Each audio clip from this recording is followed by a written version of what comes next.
Hey everybody, um, here at Evar at RC. Just wanted to show you a little free mod I did on the axial deadbolt scx24.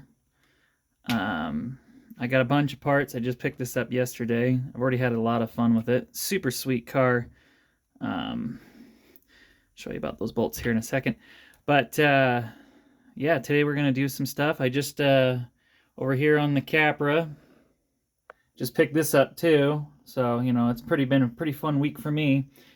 Two things I did on this one is I added skid plates, aluminum skid plates, and I also did the Traxxas stretch on all the links. See those red? Which is perfect because it's red, so I think it looks pretty sweet. It just adds a little bit more stretch to it. The part number on that is Traxxas 5133. You'll need two of them. So one set does the fronts and the other set does the backs. And don't mind my green nail polish. My little daughters had to practice on somebody. Okay, so anyways, back to what we were doing. All right, so right here, adjust this down a little bit. There you go. Kind of see that? What I noticed is that the stock bumper sticks way out. I mean, and what I did is you can see it pretty much lines it up to where you pretty much bumping into it. And it doesn't require much. And with the body down, snugs that bumper right up to the body.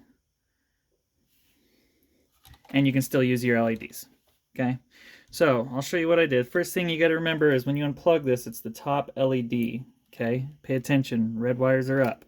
See that? Okay, let me get this thing off. So what you're going to find when you first look at this is you're going to have some holes right here. That's because the mounting right here has a little nub, and then it has the bolt hole in here. So you've got to take both those bolts out. Let me see if I can I don't know if you can see it. My light's terrible in here, but there's a little bolt hole. So you take these two bolts out, one on each side, and then the bumper will come off. All right, so what I did was I took some plastic trimmers, okay?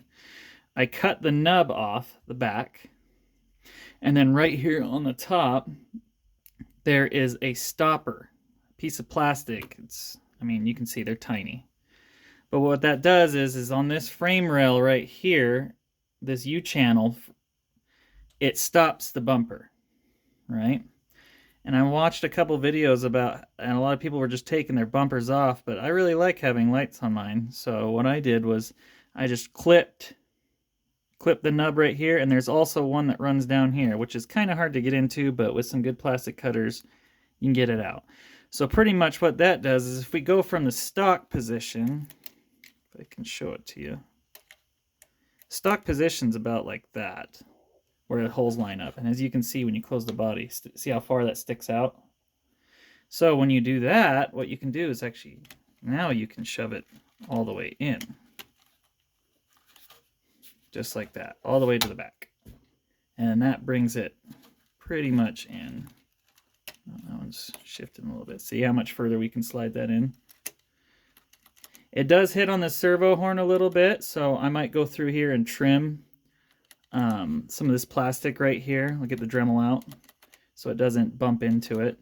But by doing that, now you've got pretty much a flush bumper, which will still, once we plug this back in and turn it on,